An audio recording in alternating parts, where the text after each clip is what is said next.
Afternoon, all. Hope you're good. Hope you can hear me. Now, technical signal issues yesterday, which look like they might be persisting today, have meant that I can't help but ask, as I used to all the time last year, can you hear me? Let me know. Likes don't show me, but if you get a comment, then let me know if you can hear me. Let me know how it is. If it's glitching in and out, and if it continues to, then I'm gonna sack it off and wait for my new little 4G fancy ass router boost thing that's gonna sort out all this mess. And I'll wait and just cut the show if it's too glitchy like yesterday's was. For those that listen on the podcast, apologies. I just did not have the heart to upload the audio to our main podcast feeds because it was such a glitchy show that I just wasn't pleased with how it came out, and so I didn't put that out there. If you're really bothered about trying to piece together the 15 minutes of the half hour that was there, then obviously please do tune in. But you'll have to do so on the videos. I'll leave them be wherever they were, YouTube, Facebook, etc. But if you were wanting to listen to the audio of yesterday's show and you've got in touch, then thank you for pestering me.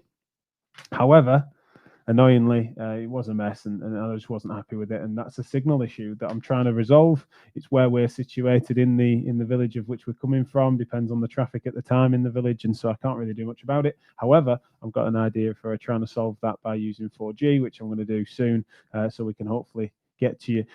Fortunately, there wasn't a guest on yesterday, and so it's when there's a guest on and it's glitchy my end that I feel bad because it compromises the questions I ask and the experience that the guest has, and want to get good information to you guys. Now, one of the things that I've been asked since our conversations with, particularly after a chat with John Ryan on Monday, I think it was, is what's your take? I mentioned a few examples. They said chewing it over is meant to be you giving your take on some things, and you held some stuff back. They were hearing me give examples and John give examples of communications I'd had with journalists and experiences I'd had with the media, and then it was as if I held back. Of course, it was not that. It was me trying to make sure I elicited my expert guest's opinion. But yeah, fair enough. You might want some examples and a take from me, and then here we are. And so for those that are tuning in live, please answer this question for me. What is your current take on the media landscape for MSK? Are you pleased with how it comes across? Do you think that we communicate through various media channels what it is we do? Do you think that the expectation from the public by way in which they're influenced by the media has improved, is getting worse? Are they recognizing the richness of how we can enhance their functional lives through rehabilitation, or are they coming in with expectation of, say, more passive fixed me modalities? Are they perceiving that you are and do something that you don't?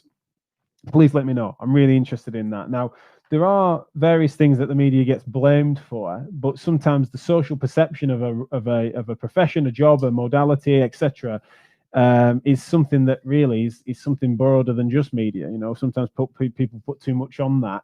But generally speaking, I want you to just give me your opinion as to where you feel we're at with that, and I will therefore be.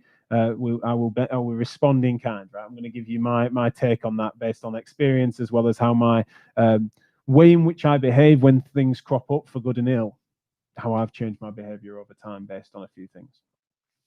Now, one of the things I want to then highlight straight away is that when I've done any basic media work, and often, this is why it was great to speak to John Ryan about this. Some of the things, especially years ago, the only way in which I did that work was that John would get in touch and say, could you go on the radio and stuff? And especially I remember when I was most available was when this place was bricks and mortar. And it was that I was sat on a camping chair, pointing and shooting for tradesmen, etc., for the technical work that I couldn't do in my overalls.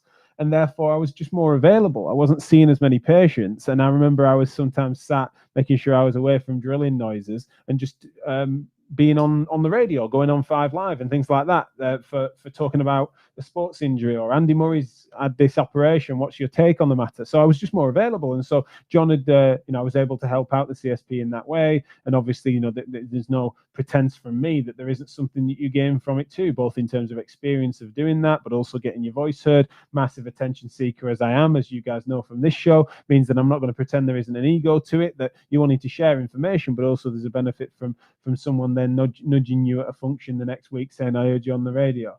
And there's some higher profile things that I did that I get that from, even now, which is really cool and brilliant. I really enjoy it. And so I'm not going to pretend that there isn't some of that. Now, what I mentioned to John was that is sometimes motivating the whole thing. Not for me, because you can imagine what I'm doing is pointing people to resources through Physio Matters, mentioning the work that MSKR is doing, and obviously when people Google me, that's what they find. So there's plenty there for me to benefit from elsewhere for raising standards in MSK, which those of you that know me know that that's the core passion. Everything central to everything that I do, but equally, I'm not going to pretend that there is something that's special about sometimes your name being in lights and being on the telly or being on the radio or what have you. Is a nice thing for some people. Some people's worst nightmare, of course, but some people like me. And so I'm accepting that sometimes if that was the only motivation, or it was that eventually people might then buy products from me. If it was if the first thing on Google was people then who've got sore bits to then buy my online course that then tells them how to cure their sciatica, then I can understand though that on a PR point, then that's exactly what people are trying to do. And funnily, and I'm not saying that that's inherently unethical, but I'm just meaning that when that's the sole motivator for people's behavior, you can understand how that will influence the content that they deliver on the radio or on the TV. So you picking the right people to try and do that work, I think is difficult. And I'm not for a second suggesting, and I actually think that I shouldn't be. I'm not suggesting I am the right person, by the way, for that. I think that I wish that there were some people who I know communicate these things brilliantly and far better than me and have actual expertise, especially in a scientific literacy front, whereby they are actually closer to the science that's sometimes being discussed or the ideas that are being discussed. I wish by disposition they were people that were fine to be the show pony that then does the fronting up for the media. Now, it's naive to think that person who's supernumerate and super statistically literate in a research sense that then produced that great study is going to want to do the media rounds and be able to be what I do, because that's my specialty. And so, and I'm comfortable in front of camera and microphones that I've been training myself to do for 7 years, right? So it's naive to think that. However, I feel like if the producers and the media people felt that they recognize the value of having someone that's maybe less comfortable in front of the microphone, but actually is more credible, I would much rather that. I actually often make those recommendations. And so I think that is one of the things that's fraught. But what I'm getting at with that as well is the people that are on your screens and on the radio, etc. I do think it's totally reasonable to say that matters. But I also think the way that self-selects is something that we need to be mindful of, right? The fact that there's as I said, admitted attention seekers like me might be on there, not because we've sought that attention even, but because it's come to us and we've been the people likely to say yes. And now, please never forget that the people that are likely to say yes, that matters. So if a producer, with 5 minutes before they want to go live, they've had an idea, they want to try and find someone to fill that slot, and at a moment's notice, who's going to say yes? It's people that are actually available, so people that have got flexibility to their diary, which certainly back then was me, less so now, but certainly people that are back-to-back clinical or in research meetings, etc. It's just less likely unless it's pre-planned. So if a producer's taking advantage of that in a moment, and then you've also got the people that are willing to go on air in 5 minutes' time to talk about back pain. It's like, God, those two things, the availability as well as the dispositional likelihood of being comfortable doing something like that at a moment's notice, you've narrowed your pool. And so as soon as you've narrowed your pool and a producer starts to get some yeses from people like me, then you get people like me on the radio. And that can, and by people like me, I mean dispositionally and all sorts of other variables that you might want to attribute to that.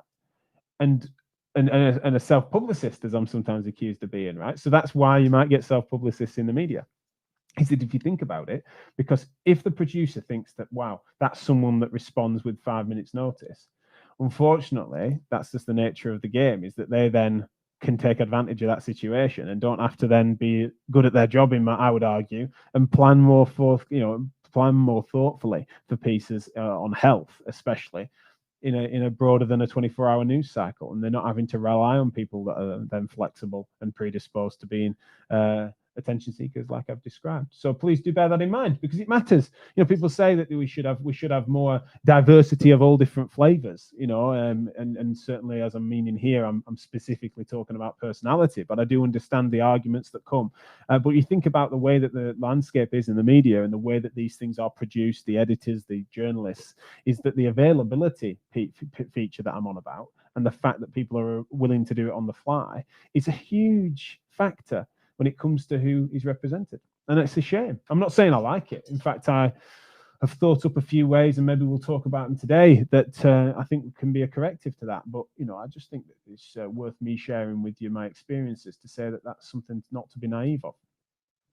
Now comes a next point. Oh, that's great. Thank you. I've got a few questions and comments coming in. Let's have a little look. Alistair said, I've noticed some change for the better, which may be due to my social media bubble rather than society. That's difficult to know, isn't it? So I'm glad to hear that. I'm glad Alistair feels that it's moving in the right direction. I tend to agree, and I don't think that's just because of social media bubbles. But I think that's what's brilliant. And Alistair's mentioning, of course, the thing that sort of motivated a lot of our behavior recently, including a statement from MSK, is there's a recent Channel 5 program that still highlights the damaging bullshit that the media still eats up quickly. Alistair, nailed it. So I'm just going to, please keep your comments and questions coming in, but also I'm just going to reflect on that from Ali there. It's a really good point. One of the reasons why the media eats up that bullshit is because this is entertaining. And I'm sorry to say this, but even the news media is an entertainment thing. They are trying to bait your attention, be that newspapers, social media, especially in sort of paid programs, or the way in which, of course, your news media interacts with your social media and your newspapers now, and so, you know, it's something that you just need to make sure that you're accounting for appropriately. Is that the reason why someone's not going to go on there and give a really grey analysis of the fact that this is something that is not conclusive either way, right? This new piece of evidence that you're wanting to sort of put the naming lights on the front page, or, you know, naming lights on the front page, a headline on the front page, or your naming lights on a show, you're definitely in a situation where the fact that someone's sensibly scientific or clinical is going to come in and say, well, hold your horses in this context, in this population. Let's not get carried away. It's a pilot study. You know, it's not going to cure cancer. Let's be sensible. That point needs to be made. But if that person that is best suited to make that point in an academic forum, or in a letter to editor, or even on social media, that then cuts through it objectively, unfortunately, if that person isn't able to present that in an entertaining fashion, then tough shit, they're just not going to be on you're not going to give them that platform. And that's something that you need to be bearing in mind. And then how do we then stop that just being clickbait, and that there's these media cult personalities that then almost succumb to being almost actors or presenters, and therefore channeling all of the definite efforts to try and articulate the grey, you're trying to spin it into being entertaining, then you spoil the actual message.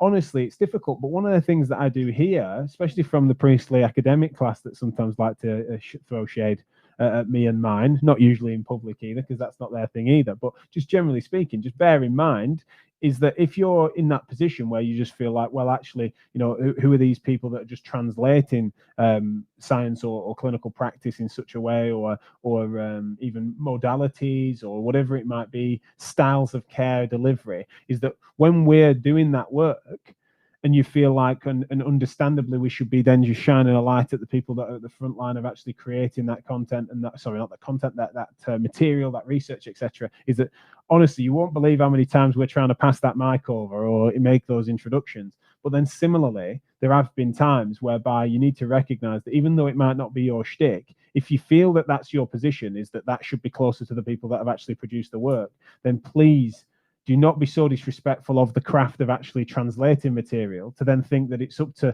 the world to comply with finding your points entertaining, even if you're doing so in a monotone voice and naming statistics. You know, if you're not willing to try to practice being a more entertaining talking head, not as a total advertisement showman, but just as someone that vaguely is engaging with the audience, then unfortunately, yeah, you're not going to see back of us for a while. So please do pull your socks up in that direction. Much like if you feel that there is an accusation to be made that there is a watering down of the science or watering down of the message, then that's something that you're right to accuse us of, and we need to make sure that we constantly raise standards in that direction where we can. Sorry, we naturally have, as it is, smaller brains than you do as standard, but generally speaking, we'll do as best, and then similarly return that favour in kind if it is your opinion that should be, it should be you, it should be a colleague, it should be someone else that's doing on the in the media landscape. Okay.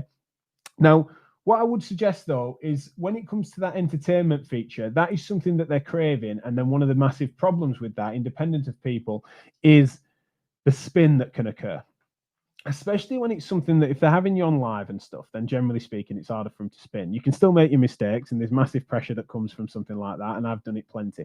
But what I'm getting at is if you're speaking to a journalist who's doing a print piece, and it's someone that's new to you and doesn't really understand you, they are somewhat coming at it, and this is the way that they work, is that they've had this idea for a piece, and then they're wanting your quotes to support their piece. They just can't help but write that way. They're not, that especially at the moment, and the pressures that journalists are under, especially print journalists, is that they've got this idea and they need your quotes to support it. And so they're trying to mold it and trying to spin your position so that it can support their narrative. Unfortunately, it's not that they're coming at this thinking, oh, this is interesting, I wonder what's new in elbow pain. And therefore they're doing a bit of a brainstorm where the conversation that with me that went on half an hour, they're trying to tease out themes, speak to a few other experts, and then work out what the narrative is. They've started with the narrative, they're trying to shoehorn my quotes into that, and that's just the nature of the game. So again, tough shit. And it means that sometimes I'm misrepresented and spun, and that's not necessarily on me. And similarly, I'm not just meaning me on this, it's happened to me, but I'm just meaning that other people in the media that then have been like, well, did you say that? Well, yeah, but I said it in this context to a journalist, and I didn't think they'd put it that way, and I didn't choose the headline. So it's meant that, and it says in the title sequence, I'm talking about how my behavior's changed in dealing with these issues, is that I give the benefit of the doubt more than ever on this stuff and speak to the individual to say, is that what you meant? Is that what you mean? And sometimes they do, right? Sometimes it's like, someone's quoted you spouting bullshit here. Did you mean that? And they double down on it. They say, well, yeah, that's really accurate. That's how I feel. And so there's a grievance there with a professional difference, right? And you have that out professionally, even if it's in public. But what I mean is you give that benefit of the doubt and saying, is that what you think? Is that what you meant to say? Is that something you would say again? Is that something, if you had the ability to edit that, if it was, say, especially when it's an article online or something, if you have an ability to, if they were allowing you to edit that, would you edit it? Then that's a different matter, isn't it? It's a different thing, because that's a misrepresentation or spin from a journalist. So please do bear that in mind before the mob descends on individual people particularly, or even challenges ideas that they might not even hold. So again, bear that in mind, because I do notice that as well. Now, the medium matters as well, right? So I've mentioned there, print journalists. What might they come to you about also is something that, for example, over the summer, I stopped taking interviews, and a lot of these are small online mediums or little magazines and stuff. And unfortunately, I'm bad enough at PR to have not made taking clippings of this stuff, and so I probably need to sort of tidy that up. But in the summer, I stopped taking journalist calls about massage guns, for example, because I realized that I was a massage gun talking head for some people. Like, I think my name had got out there. Oh, this guy's got an interesting take on massage guns. Now, unfortunately, you then end up being sort of labeled in that way because it's the flavor of the month. And anyone that knows me thinks that, well, that's the last thing you'd expect me to be talking about. But all of a sudden, because that's hot topic, the journalists are thinking in that direction, and then they're just getting a physio quote from someone about that topic. They're not necessarily evaluating it, saying what's interesting in MSK healthcare at the moment, and then evaluating, well, that's sensible. There's massage guns here, there's rehab here, there's how MSK professionals might help in the NHS here. They're not evaluating things thoroughly. They're just saying, right, what's hot? Let's get a quote. And that, for a time, was just a week or two where it's just nothing but massage guns. You've got to bear that in mind, haven't you, as well? How many times am I going to say bear it in mind? Just seeing it, meaning that you get someone that say, well, you've just been doing nothing but talk about massage guns. It's, well, yeah, because that's what I was asked about. And obviously I need to be smart enough to say, right, okay, 3's enough there. Let's be smart. Now, one of the things that I definitely want to wholeheartedly agree with that I've just popped up Here's Alistair Beverley saying, get Mike James as the poster boy / girl for the media. See the image on social media this AM, the evidence and pout. I honestly, please, if you haven't seen it, go and see Mike James, the Endurance Physio's Twitter feed to enjoy what is a gorgeous picture of him in a swimming costume and a wig. So please do go and seek that out. But jokes aside, get Mike James in front of the media is something that I will get behind, with whether in a swimming costume or not. Absolutely perfect translator of materials. If you haven't heard him on the Back Pain podcast recently, whereby that's a public facing show by Rob Bevan and Dave, what's his chops? Okay, sorry, Dave, I can't forget your name. But anyway, they do a public facing back pain podcast in which Mike goes on and he does 10-15 minutes saying, what type of therapy should you see, physio, osteo, chiro, and he just knocks it out of the park. It's just absolutely beautiful translation of material, and his obvious, lovely Welsh accent. Far less coarse than mine.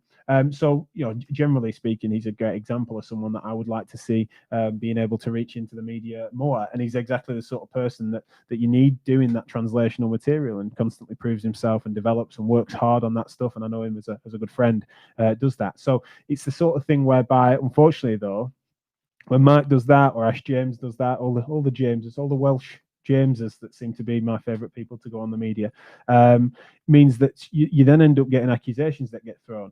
You also then have people that I really would like to see their name in lights in many ways, and translating materials and the enthusiasm that they bring to it. So people like Leanne Antoine is someone that springs to mind. I had a chat with her earlier this week, had a catch up with her. I'd love to see her doing more in the media. And so there's various different ways in which we need to make sure we put those people forward. But remembering what I've just said about disposition and character, right? I've just named Ash James, Mike James, Leanne Antoine, me.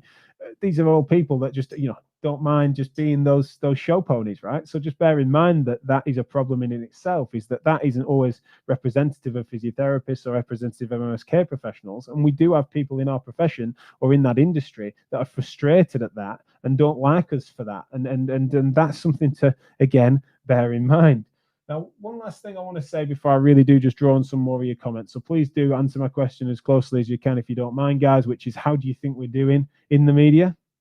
And how would you like to see it change? And especially, do you think I'm wrong to say that this is something that is quite individually relevant? Right? I'm talking about people and characters and the people that are purveyors of these ideas, even though I know that can be for good and for bad. Do you disagree with that? Do you think actually we just need to forcefully make it idea-centric and the person to matter less than I'm suggesting? Or do you think I'm right on that? The final point I want to make on this is that you can't help but recognize that the media, especially new media. So, when I'm saying about social media, and you've got people like, BBC News publish stuff on YouTube and social media, but I'm meaning that never underestimate the power of viral lad Bible clips or now this or anything like that, especially when things touch political or cultural flavor, or a celebrity ends up having an injury, or there's some sort of new backcracking video that goes viral. Never underestimate those things. And I'm describing this as being something that novelty is one of the things that sells. So you can't help but loop this back around to what I said about entertainment, is if we don't recognize and try and get ahead of what is novel and keep our finger to the pulse of culture in such a way that doesn't mean that we're insulated within our little professional bubbles and navel gazing. If we don't keep our finger close to the pulse of what's going on culturally and what celebrities are up to, and being willing to be a talking head to talk about that and finding a professional way to discuss it without talking about the specific case or using specific anecdotes that people could recognize, if we don't find a way to navigate that space sensibly, then we are going to be screwed. And that's also that people saying, well, just because that's flavor of the month don't mean it's the most important thing to say if you get hold of a journalist. It's like, no, but that's the thing they want to talk about. We can't at the moment dictate that agenda. We just don't have that access. So please bear that in mind. How many times am I going to say that this show? But apologies for that. Many thanks to those that have commented. Let's have a little look here. Joe's making a great point. She says, there's also the listener experience. It's quite hard to listen to someone who sounds deeply uncomfortable. Yes, unfortunately so. And that's one of the things that's challenging. And it doesn't mean that stuff can't be trained. But unfortunately, if you, the idea it's actually really discompassionate, in my opinion, to try and platform someone like that or hand the mic to someone that's uncomfortable, that's then potentially going to go down in a ball of flames and never do it again. So please do bear in mind, I think it's something that I really do have concerns about in that direction, that people make the perception of being like, well, why don't we distribute it evenly? I even heard someone suggest that we should have a repository of people that are then, why isn't not that there's a lottery that when a journalist asks someone to speak, why doesn't it just generate a random number so it gets distributed fairly? It's just like, God, that's so naive that people would think that it's a good idea to put someone on air for the sake of fairness. You're going to ruin people. They're not going to sleep overnight if they think they're on the radio tomorrow. And I hear from those people as well. Often people that are saying, "Thank you for doing this. I'd hate to do what you're doing." And then you also get, as I said, people that then perceive it to be nothing but a downside, that anyone's on the media but them, or but their friends, or but the people that they see as being credible to talk about back pain or whatever it might be that we're on the media to do. So just bear that in mind. God's sake, how many times I'm saying bear that in mind? It's like a tick today. I don't know what's going on with me. Katie Napton, very varied, if I'm honest. Asked about a special neck stretcher by the Daily Mail, and I said it was shitty. I don't think they will use my quote. I did say, happy to talk about the 28 million living in constant pain. Not interested. Katie, nailed it. I think I can probably bring the show to a close on that point. When you speak to journalists like Katie's describing there, and I've been there so many times, is they come to you with an agenda. You then explain your take on that matter, be that massage guns or management of sciatica or something like that, or the classic one that I have with journalists is just posture and biomechanics. Tell me about perfect running form, tell me about perfect sitting form, tell me about standing desk, how people should stand at a standing desk, how far apart should their feet be, etc. Is that they've got this idea of us being able to just give you these bullet points, and then when we say actually it depends, and obviously we know that that's what happens clinically, we sort of feel it depends on the context, depends on the specifics of the individual in front of you. As a catch-all term, these things have been known to be myths, to aspire to a perfect plumb line. When you sort of peddle that and give them the grey areas, that completely throws open their piece of work that they were planning to do. So, do they find some chump that will say what they need them to say? Usually, yes, by the way, because there's plenty in our industry that will do that. Not because they don't believe it, not because they're charlatans, but because that's a common myth for a reason. It's a common myth because many a clinician believe in those things. Donut gate, as we're calling it, suggests that as well. But like what Katie's saying there is that she then explains a little more underneath it and says, well, that's something that's more interesting for us to talk about. Then it takes for hopefully a credible journalist would get hold of that and say, well, yeah, good point. It's going to change the dynamics of this piece. I probably won't be able to meet my deadline today, so I'm going to do a little listicle today, but I'm actually going to sort my shit out and maybe call you next week and we could think about what we could do together. And that's happened to me a few times. Now, a classic example of this is a lady called Peter B, who works for the Times of London and does some of the Sunday Times supplements. And initial conversations that we had over things like gait form, posture, biomechanics, etc., with a state of true inquisitive nature, which is weirdly rare in journalism these days. She then fairly grilled me over, what it is that was underneath the claims that I was making, that some of the things that she thought were really relevant. She might have been doing a sort of listicle on sitting posture, I think, or something like that we first worked on together, or core stability, I think it was, is that we then had a really long discussion about why it is that I disagree with that, and why she wouldn't be able to get a supportive quote for me to say, tuck your tummy in and pull your belly away from a belt and stuff like that. And then the relationship that's developed there means that she now knows that she doesn't want to write articles like that because she feels that she doesn't want to be wrong, which is a good aspiration for a journalist, which is rare, unfortunately. And so what I'm going to do is I promised to you guys, and I spoke to Peter about a piece that she's publishing soon, I think in the Times, about standing at desks and standing from home and posture and stuff like that. And we had a great chat about the shades of grey, and I gave some specific examples on specific conditions. But the reason I'm mentioning it is because I also said, look, this is rife and definitely something that my audience would love to hear from you about. So Peter B, who's a journalist that I'm talking about, she's going to come on the show and talk to you about these things at some point soon. I'm going to get a date in the diary with her to make sure she comes on chewing it over. Please make sure that you keep an eye out on socials. I'll make sure that I'll let you know when that's going to be, because we're going to get a journalist take on this matter and how she feels that because she does it very well, and we've got a decent relationship between us to make sure that, I've never felt spun or exploited by her or her colleagues that she's introduced me me to before. And so it's been a really impressive difference compared to people that set an agenda and narrative and then we've got to comply with. So keep an eye out for that. Peter B from the Times, a journalist, is going to be joining me on Chewing It Over at some point soon, as is Ash James, to finally bring together this little series we've almost done on media perception, based on being a really passionate and important thing that therapists in our network are bothered about. Tomorrow is Finance Friday with Obi Hassan. You've already sent some questions over about managing finances in these chaotic times if you're in private practice, but also a great question about how that overlaps with personal finances. And so I want to make sure I raise that with him. So tune in tomorrow for some more of that from Obi. He's got some brilliant resources that we're going to be talking about as well on his Cash is King series. The lion of business, about how to manage your finances in these weird times. But in the meantime, thank you so much for tuning in. Really appreciate you as ever. Hope the signal's been a bit more stable. I think it has. It looks like it's a 10 out of 10 for me on that. I'm all out so that it's less inconsistent. But it's been great to chat to you about this, one of my favorite subjects. And please do make sure in the comments or in emails or whatever it is that you usually feed back into Chewing It Over on, let me know your take on this matter. It's really important to me that we get a decent balance, and I'll see you soon.